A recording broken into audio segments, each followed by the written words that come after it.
पश्चिम बंगाल में विधानसभा चुनाव में बीजेपी की रणनीति को अमित शाह बेहद बारीकी से तैयार कर रहे हैं।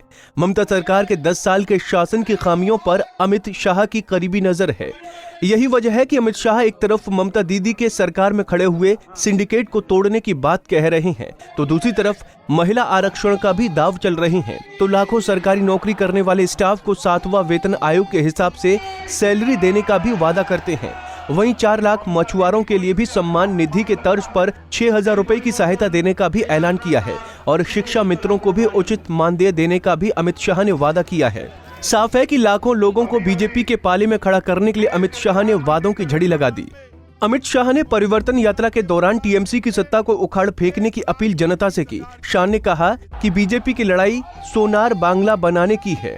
उन्होंने कहा कि सोनार बांग्ला बनाने के लिए बीजेपी वर्कर और टीएमसी के सिंडिकेट के बीच सीधी लड़ाई चल रही है।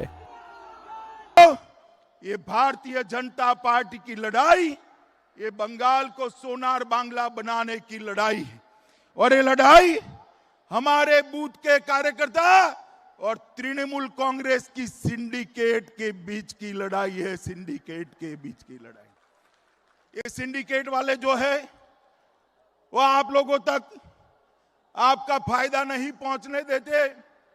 मोदी जी चावल भेजते हैं, बीच में से ले लेते हैं। मोदी जी अम्फान की सहायता भेजते हैं, बीच में से ले लेते हैं। आपको अगर सीमेंट खरीदनी है तो उसको महंगा कर देते हैं। मुझे बताओ, ये सिंडिकेट वालों को बदलने का काम आप करोगे या नहीं करोगे? जरा जोर से बोलो, बदलेंगे क्या? जोर से बोलिए, माताएं भी बोले, बदलेंगे क्या? परिवर्तन करेंगे? मित्रों, परिवर्तन, हम सत्ता का परिवर्तन नहीं चाहते। ममता बनर्जी की सरकार निकालकर भारतीय जनता पार्टी की सरकार लाना हमारा लक्ष्य नहीं। हमारा लक्ष्य है बंगाल की स्थिति में परिवर्तन हो। अमित शाह ने बंगाल की आधी आबादी के लिए बड़ा वादा किया है। उन्होंने कहा कि बंगाल में बीजेपी की सत्ता में आने के बाद महिलाओं को 33% आरक्षण दिया जाएगा। वहीं अमित शाह ने बंगाल के मछुआरों को लुभाने के लिए भी सम्मान निधि देने का वादा किया है।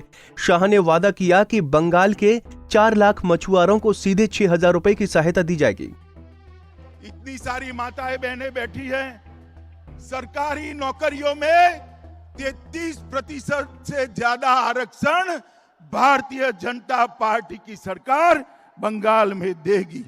मित्रों, आज मैं आपको बताने आया हूं कि ये जो क्षेत्र है, एक क्षेत्र के अंदर हम मछुआरों के कल्याण के लिए ढेर सारी योजना लाने वाले हैं।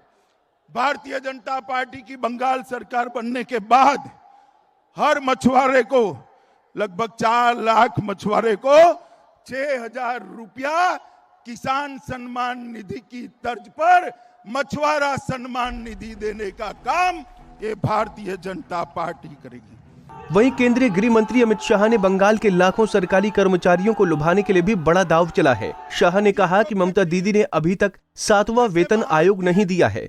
उन्होंने कहा कि सरकारी कर्मचारियों को बीजेपी की सत्ता आने पर 7वां वेतन मिलेगा। आज मैं जब यहाँ आया हूँ तब मैं कहना चाहता हूं कि यहां पर बंगाल की जो स्थिति इन्होंने करी है, वो स्थिति इतनी बदतर है, आर्थिक व्यवस्था इतनी खस्ता हाल है कि बंगाल के सारे सरकारी कर्मचारियों को 7वां वेतनमान नहीं मिलता है। मैं आपको कहने आया हूं कि आप एक बार भारतीय जनता पार्टी की सरकार बना दीजिए, बंगाल के सारे कर्मचारियों को 7वां वेतन आयोग देने का काम ये भारतीय जनता पार्टी की सरकार कर। मैंने अभी एक दृश्य देखा, कमर जितने पानी में, नहर में हमारे शिक्षक भाई बहन अपनी तनख्वाह के लिए, न्याय के लिए लड़ रहे हैं। मैं आपके सारे बंगाल के सारे शिक्षक भाइयों को बताना चाहता हूं कि बंगाल सरकार आते ही आपको उचित मानधन मिले, इसके लिए एक कमेटी का गठन भारतीय जनता पार्टी की सरकार करेगी। वहीं राजनीति के चाणक्य माने जाने वाले अमित शाह ने कहा कि 24 परगना क्षेत्र के विकास के लिए बड़ा वादा किया है। शाह ने कहा कि बीजेपी की सरकार सी फूड प्रोसेसिंग हब बनाया जाएगा और गंगा सागर को पर्यटन के लिए विकसित करने के लिए यहां अंतर्राष्ट्रीय मेला लगाया जाएगा। 20 परगना क्षेत्र है, उसको सी फूड प्रोसेसिंग हब के रूप में हम आगे बढ़ाने वाले हैं, जिससे सारा आपका उपज प्रोसेस होकर आगे बढ़ता जाए। मित्रों, ये गंगा सागर, उसको हम अंतर्राष्ट्रीय पर्यटन सांस्कृतिक क्षेत्र के रूप में इसको हम विकसित करने जा रहे हैं और गंगा सागर को केंद्र सरकार की प्रसाद योजना के तहत भी हम लेकर आएंगे।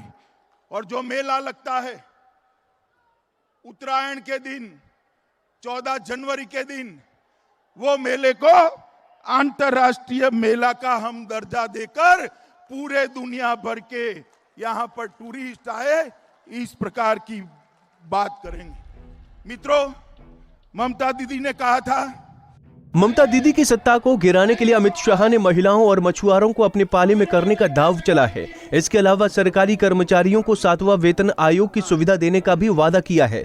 अगर देखा जाए तो अभी तक बंगाल में बीजेपी का ये सबसे बड़ा दाव है। वक्त ही बताएगा कि इस दाव से बीजेपी को चुनाव में क्या फायदा मिलेगा। पंजाब केसरी टीवी के लिए काका द्वीप और कोलकाता से उदय की रिपोर्ट।